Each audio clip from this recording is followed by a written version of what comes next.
اعوذ باللہ من الشیطان الرجیم بسم اللہ الرحمن الرحیم انا بے شک فی خلق السماواتی بے شک بنانے میں آسمانوں کے والارضی اور زمین کے واختلاف اللیل اور آنے جانے میں رات کے والنہاری اور دن کے لآیات البتہ نشانیاں ہیں لأولی الالباب عقل والوں کے لیے۔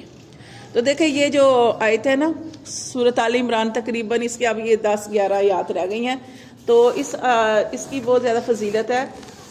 اس کی فضیلت یہ ہے کہ یہ نبی صلی اللہ علیہ وآلہ وسلم یہ جو آخری سورۃ آل عمران کی آخری جو 10 آیات تھیں، آپ صلی اللہ علیہ وسلم جیسے تہجد کے وقت اٹھتے تھے تو آپ صلی اللہ علیہ وسلم ان آیات کو پابندی سے پڑھتے تھے۔ تو یہ آیات اگر آپ کو نہیں آتی تو یہ یاد کر لیں، بلکہ یہ اس کے اندر ہیں منزل کے اندر، وہ آپ پڑھتے ہیں نا تو آپ کو آتی ہوں گی، نہیں آتی تو آپ اس کو یاد کر لیں، یہ 10 آیات ہیں۔ تو یہ آپ صلی اللہ علیہ وسلم تہجد کے وقت پڑھتے تھے۔ اس کے بارے میں یہ بھی ہے کہ طبرانی میں ایک روایت میں ہے کہ حضرت ابن عباس رضی اللہ تعالیٰ فرماتے ہیں کہ قریش جو تھے وہ یہود کے پاس گئے اور ان سے پوچھا کہ حضرت موسیٰ علیہ السلام کون سے معجزے لے کر آئے ہیں؟ تو انہوں نے کہا کہ موسیٰ علیہ السلام جو ہیں وہ اژدہا جو وہ عصا وہ جو اژدہا بن گیا تھا وہ عصا تھا ان کا، اور دوسرا ان کا ہاتھ جو تھا وہ چمکدار جو تھا وہ ہو جاتا تھا، یعنی بغل میں ڈاک کے نکالتے تو وہ چمکنے لگ جاتا تھا۔ تو یہ دو جو معجزے لے کر آئے تھے۔ اسی طرح پھر وہ جو تھے نصرانیوں کے پاس چلے گئے قریش اور ان سے جا کے پوچھا کہ عیسیٰ علیہ السلام کون سے معجزے لے کے آئے ہیں؟ تو انہوں نے کہا کہ عیسیٰ علیہ السلام مادرزاد اندھوں کو ٹھیک کرتے تھے، کوڑی اور برس کے مریضوں کو ٹھیک کرتے تھے اور مردوں کو زندہ کرتے تھے اللہ کے حکم سے۔ اللہ نے یہ معجزے دیے تھے عیسیٰ علیہ السلام کو۔ اب یہ قریش جو تھے وہ محمد صلی اللہ علیہ وسلم کے پاس آئے اور آپ صلی اللہ علیہ وسلم سے کہنے لگے کہ آپ موسیٰ علیہ السلام یہ معجزہ لے کے آئے، عیسیٰ علیہ السلام یہ معجزہ لے کے آئے، آپ کیا معجزہ لے کے آئے؟ پھر انہوں نے کہا کہ آپ صلی اللہ علیہ وسلم کے اوپر ہم تب ایمان لائیں گے یہ جو پہاڑ ہے صفا پہاڑ، اس کو سونے کا بنا دیں۔ جب آپ صلی اللہ علیہ وسلم نے اللہ تعالیٰ کی طرف جیسے وحی ہوتی تھی تو آپ صلی اللہ علیہ وسلم نے جب اللہ تعالیٰ سے بات کی تو پھر کیا ہوا کہ اس وقت اللہ تعالیٰ نے یہ آیات جو تھی یہ نازل کی تھی۔ کیا آیات نازل کی؟ اِنَّ فِي خَلْقِ السَّمَاوَاتِ، یہ معجزے مانگتے ہیں، ان کے لیے یہ نشانی تھوڑی ہے جو اللہ نے آسمان کو بنایا ہے، اور اللہ نے اوپر نیچے 7 آسمان بنائے ہیں، اور اللہ نے آسمان بنا کے چھوڑ ہی نہیں دیا، اللہ نے اس کو سورج چاند ستاروں سے سجا دیا ہے۔ اور پھر دیکھیں فرشتے ہیں، آپ صلی اللہ علیہ وسلم جیسے معراج پہ گئے تو آپ نے دیکھا نا کہ کوئی فرشتے جو ہے اتنی زیادہ ان کی تعداد ہے کہ 70,000 فرشتے خانہ کعبہ کے اوپر، آسمانوں کے اوپر ایک کعبہ ہے جیسے زمین کے اوپر کعبہ ہے نا، ایسے آسمانوں کے اوپر کعبہ ہے، تو وہاں پہ 70,000 فرشتے ہر روز وہاں پہ خانہ کعبہ میں جاتے ہیں فرشتے۔ تو سوچے فرشتوں کی تعداد کتنی ہوگی، اور جو ایک دفعہ چلا گیا قیامت تک اس کی باری نہیں آنی، اور اسی طرح 70,000 فرشتے روز جاتے ہیں۔ اور آپ صلی اللہ علیہ وسلم نے دیکھا کہ جب آپ صلی اللہ علیہ وسلم معراج پہ گئے تو آپ نے دیکھا کہ کوئی فرشتہ جو ہے، فرشتے جو دیکھے آپ نے، کوئی سجدے میں ہے، کوئی قیام میں ہے، کوئی تسبیح کر رہا ہے، کوئی ذکر اذکار کر رہا ہے، کوئی قعدے میں بیٹھا ہوا ہے۔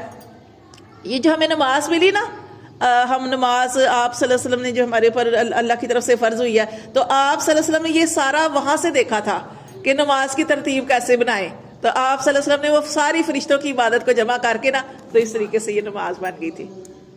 ٹھیک ہے کہ آپ صلی اللہ علیہ وسلم نے دیکھا کوئی فرشتہ کوئی جو ہے قیام کر رہا ہے، کوئی رکوع میں ہے، کوئی سجدے میں ہے، کوئی قعدے میں ہے، تو پھر اس طرح یہ نماز آپ صلی اللہ علیہ وسلم میں، تاکہ جب ہم نماز پڑھیں نا، ہم 5 نمازیں پڑھیں تو ہمیں سارے فرشتوں کی عبادت کا ثواب مل جائے۔ تو یہ اللہ تعالیٰ نے فرمایا یہ آپ سے معجزہ مانگتے ہیں، کیا ان کے لیے یہ معجزہ کم ہے کہ اللہ نے اوپر نیچے 7 آسمان بنائے اور اللہ نے کوئی سپورٹ بھی نہیں رکھی، ستون بھی نہیں، بغیر ستونوں کے اللہ نے 7 آسمان بنائے، اور آسمانوں کو اللہ نے سجا دیا سورج چاند ستاروں سے، اوپر اللہ کا گھر بھی ہے، فرشتے بھی رہتے ہیں، اللہ بھی ہے۔ تو پھر یہ دیکھیں اللہ تعالیٰ فرماتے اسی طرح اللہ تعالیٰ نے زمین بنائی، زمین کو بنا کے چھوڑ نہیں دیا، زمین کے اوپر کیا بنایا؟ پہاڑ، جنگل بھی ہیں، پہاڑ بھی ہیں، اللہ نے نہریں بھی جاری کی ہیں، اور کیا ہے، اور اللہ تبارک و تعالیٰ نے اسی طرح کھیتیاں اگتی ہیں، پھل پھول انسانوں کے لیے، پھر جانور، ساری چیزیں اللہ تعالیٰ نے انسانوں کے لیے بنائی۔ اللہ فرماتے ہیں یہ کم نشانیاں کہ انسان زمین کے اندر کیا ڈالتا ہے، دانا ڈالتا ہے، بیج ڈالتا ہے، بیج سے اتنا بڑا پودا نکل آتا ہے، آم کا درخت بن رہا ہے، کبھی کوئی پھلدار درخت بن رہا ہے. تو یہ اللہ کی قدرت ہے، یہ بیج کا کمال نہیں ہے. آپ سمجھتے کہ بیج کا کمال ہے. جب انسان اپنی کھیتی میں بیج ڈالتا ہے نا ایسے فصل اگانے کے لیے، تو اللہ اس کو کھیتی بناتا ہے. کیسے کہ اللہ تعالیٰ ہر بیج کے اوپر ایک ایک فرشتہ مقرر کر دیتا ہے، وہ اس کو سیدھا کرتے ہیں اور پھر وہ کھیتی اگتی ہے. یعنی کرنے والی ذات اللہ کی ہے، یہ تھوڑی اللہ کی قدرت ہے. اگر یہ معجزہ مانگتے ہیں تو اس پر غور و فکر کریں، اس پر غور و فکر کریں کہ اللہ نے یہ جو دن اور رات کا سسٹم رکھا ہے، کبھی رات آتی ہے کبھی دن آتا ہے. اللہ تعالیٰ قرآن مجید میں ارشاد فرماتے ہیں اگر اللہ دن ہی دن رکھے تو انسان کام کر کر کے تھک جائے، اسے آرام کرنے کا ٹائم نہ ملے. اگر اللہ ساری رات ہی رکھے تو پھر انسان جو ہے وہ سو کے تھک جائے، آرام کر کر کے تھک جائے، اس سے اور کوئی کام نہ ہو. لیکن اللہ نے دونوں سسٹم بنائے ہیں. اللہ تعالیٰ نے رات بھی رکھی، دن بھی رکھی.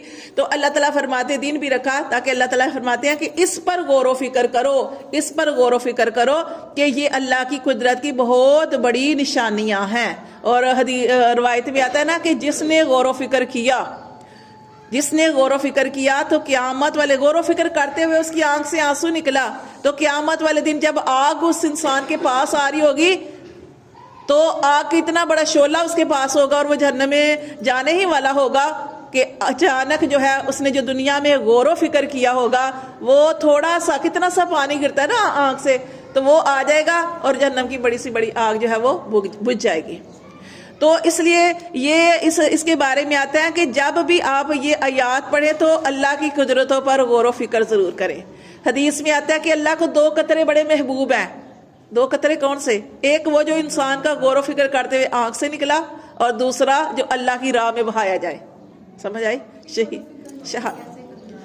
غور و فکر دیکھیں، آپ غور و فکر کریں کہ جیسے ابھی یہ اس کے اندر آیات تو پڑھی آپ نے کہ اللہ نے دیکھیں کیسے آسمان بنا دیے اوپر نیچے، کیسے اللہ تبارک و تعالیٰ ہمارے لیے روزیاں نکالتا ہے. جب آپ کسی پہاڑوں کو جیسے آپ جائیں سیر کرنے، آپ پہاڑ دیکھتے تو کہتے ہیں کتنی بڑی اللہ کی قدرت ہے. ہاں یہ بھی ساری چیزیں، ہاں جی. تو اللہ تعالیٰ فرماتے ہیں کہ غور و فکر. اچھا اس کے بارے میں ایک حدیث بھی ہے نا کہ صحابہ کرام تھے، وہ حضرت عائشہ رضی اللہ تعالیٰ عنہ کے پاس آئے، رضی اللہ تعالیٰ عنہا ان کے پاس آئے تو انہوں نے کہا کہ آپ صلی اللہ علیہ وسلم کی کوئی عجیب عادت بتائیں. تو حضرت عائشہ رضی اللہ تعالیٰ عنہ جو آپ صلی اللہ علیہ وسلم کی زوجہ تھی وہ کہنے لگی کہ آپ صلی اللہ علیہ وسلم کی تو ساری ہی عادتیں عجیب تھیں. پھر اس نے کہا کہ اس آدمی نے کہا کہ کوئی ایک بتائیں. تو حضرت عائشہ رضی اللہ تعالیٰ عنہ نے کہا کہ ایک دفعہ رسول صلی اللہ علیہ وسلم کی باری میرے ہاں تھی. یعنی آپ صلی اللہ علیہ وسلم کی باریاں مقرر تھی بیویوں کی طرف، کبھی اس گھر میں رہنا، کبھی اس گھر میں رات گزارنی ہے. تو آپ صلی اللہ علیہ وسلم کی باری حضرت عائشہ رضی اللہ تعالیٰ عنہ کے گھر تھی. تو وہ کہتی ہے کہ آپ صلی اللہ علیہ وسلم لیٹے ہوئے تھے تو آپ صلی اللہ علیہ وسلم نے مجھ سے اجازت مانگی کہ عائشہ میں اللہ کی عبادت کرنا چاہتا ہوں. تو آپ صلی اللہ علیہ وسلم نے فرمایا کہ اللہ کے رسول میں آپ کا قرب چاہتی ہوں، لیکن میں یہ بھی پسند کرتی ہوں کہ آپ اللہ کی عبادت کریں. تو پھر آپ صلی اللہ علیہ وسلم نے وضو کیا، اور وضو کرنے کے بعد آپ صلی اللہ علیہ وسلم جو تھے پھر آپ صلی اللہ علیہ وسلم نے وہ نماز پڑھنی شروع کی. جیسے ہی آپ صلی اللہ علیہ وسلم نے قیام کیا اتنا روئے، رکوع کیا، سجدہ کیا، روتے رہے. پوری نماز جو تھی آپ صلی اللہ علیہ وسلم نے لمبے سجدہ کیے اور رو کے پڑھتے رہے. حضرت عائشہ رضی اللہ تعالیٰ فرماتی ہیں کہ میں دیکھتی رہی. پھر آپ صلی اللہ علیہ وسلم نے نماز مکمل کی، آپ صلی اللہ علیہ وسلم لیٹے تو کروٹ کے بال لیٹے تو پھر بھی آپ صلی اللہ علیہ وسلم اتنا رو رہے تھے کہ حضرت بلال رضی اللہ تعالیٰ عنہ صحابی وہ گھر آئے تو انہوں نے دیکھا کہ آپ صلی اللہ علیہ وسلم جو ہے وہ اتنا رو رہے ہیں، کیونکہ آپ صلی اللہ علیہ وسلم نے سجدہ کیا تھا تو زمین جو تھی تر ہو گئی تھی. آپ صلی اللہ علیہ وسلم کی داڑھی مبارک جو تھی وہ تر ہو گئی تھی، زمین بھی ساری تر ہو گئی تھی جیسے آپ سجدہ کر رہے تھے. تو اسی طرح بلال رضی اللہ عنہ نے دیکھا کہ آپ صلی اللہ علیہ وسلم جو ہے وہ اتنا روئے میں، آپ کی داڑھی سے بھی پتہ چل رہا تھا اور آپ کی آنکھوں سے پتہ چل رہا تھا. تو آپ صلی اللہ علیہ وسلم سے پوچھا کہ اللہ کے رسول آپ کو کون سی چیز پریشان کر رہی ہے؟ آپ کے تو اللہ تعالیٰ نے اگلے پچھلے سارے گناہ معاف کر دیے، حالانکہ آپ کے تو نوز باللہ گناہوں سے پاک تھے، یعنی کہ ہم نبی تو معصوم ہوتے ہیں، گناہوں سے پاک ہوتے ہیں. تو لیکن پھر بھی اللہ تعالیٰ نے فرمایا تھا کہ میں نے آپ سے کے اگلے پچھلے تمام گناہ معاف کر دیے تھا. حضرت بلال نے بھی یہی بات کہی کہ آپ کیوں روتے ہیں؟ تو آپ صلی اللہ علیہ وسلم نے ارشاد فرمایا کہ بلال میں کیوں نہ روؤں، میں کیوں نہ غور و فکر کروں، آج ہی تو مجھ پر یہ آیات نازل ہوئی ہیں. تو اس لیے آپ نے فرمایا کہ جیسے ہی ان آیات کو پڑھو تو غور و فکر، افسوس ہے اس پر جو اس پر غور و فکر کیے بغیر آگے چلا جائے. تو غور و فکر ضرور کرنا ہے. اللہ کی قدرتیں دیکھیں نا، جیسے ہم معراج شریف کا واقعہ پڑھے تھے، کیا ہے وہ؟ اللہ تعالیٰ نے نبی صلی اللہ علیہ وسلم فرمایا کہ اس لیے سیر کرائی تاکہ ہم قدرت کی نشانیاں دکھائیں. تو یہ اللہ کی قدرت ہے نا کہ کوئی جا سکتا ہے اتنا لمبا سفر، اور پھر آسمانوں کا سفر، یہ ساری اللہ کی قدرت کی نشانیاں ہیں. تو اللہ تعالیٰ فرماتی ہیں کہ وقت اختلاف اللیل، اور راتوں کا آنا جانا، لآیات لأولی الالباب، اس میں نشانیاں ہیں عقل والوں کے لیے. جو عقل والے ہوں گے وہ غور و فکر کرے گا. اللہ فرماتے ہیں الذین یذکرون اللہ، اور وہ لوگ جو ذکر کرتے ہیں اللہ کا قیاماً کھڑے، وقعوداً اور بیٹھے، وعلی جنوبہم اور اپنی کروٹوں کے بل، ویتفکرون اور غور و فکر کرتے ہیں، فی خلق السماوات والارض، آسمانوں اور زمین کی پیدائش پر، ربنا، اور وہ پھر کہتے ہیں اے ہمارے رب، ما خلقتا، جب وہ غور و فکر کرتے ہیں نا وہ کہتے ہیں ربنا، اے رب ہمارے، ما خلقت ھذا باطلا، اللہ یہ سب کچھ تو نے بیکار پیدا نہیں کیا. موسیٰ علیہ السلام نے کہا اللہ یہ تو نے چیونٹی کیوں پیدا کی؟ تو اللہ تعالیٰ نے کہا کہ موسیٰ علیہ السلام چیونٹی بھی ابھی مجھ سے یہی کہہ رہی تھی کہ موسیٰ کو کیوں پیدا کیا. ہر انسان کو اللہ نے چرند پرند، آپ نے دیکھا کہ صبح ہوتی ہے تو پرندے جو ہیں وہ اللہ کی تسبیح تمجید بیان کرتے ہیں. تو یہ ہر چیز کو اللہ نے کسی مقصد کے لیے پیدا کیا ہے. ٹھیک ہے، تو اللہ فرماتے ہیں کہ غور و فکر کرتی ہیں اللہ کی، میں جو اللہ نے آسمان اور زمین بنائے اس پر، اور وہ کہتے ہیں کہ اللہ تو نے کسی چیز کو بیکار نہیں بنایا. سبحانک، اللہ تو پاک ہے، پاکینا ہمیں بچا دے، عذاب النار، آگ کے عذاب سے. ربنا، اے رب ہمارے، انکا بے شک تو، من تدخل النار، جسے تو آگ میں داخل کر دے گا، فقد اخزیتا، تو اللہ تو نے اسے رسوا کر دیا. یعنی اس سے بڑی رسوائی کیا ہو سکتی ہے جو جہنم میں چلا جائے، ساری دنیا کے سامنے جہنمی ایک لائن میں کھڑے ہوں گے. اس سے بڑی رسوائی کیا ہوتی ہے؟ آج دنیا میں ایک کے سامنے، دو کے سامنے، یا محفل، چھوٹی سی محفل کے سامنے کسی کی رسوائی ہو. تو اللہ فرماتے ہیں کہ وہاں پہ اتنی بڑی محفل ہوگی تو وہاں پہ جہنمیوں کی لائن ہوگی. تو اللہ فرماتے ہیں کہ اس دن کیا، ربنا، اے رب ہمارے، بے شک تو جسے داخل کر دے جہنم میں تو تحقیق وہ رسوا ہو گیا. وما للظالمین من انصار، اور ظالموں کا پھر کوئی بھی مددگار نہیں. صدق اللہ.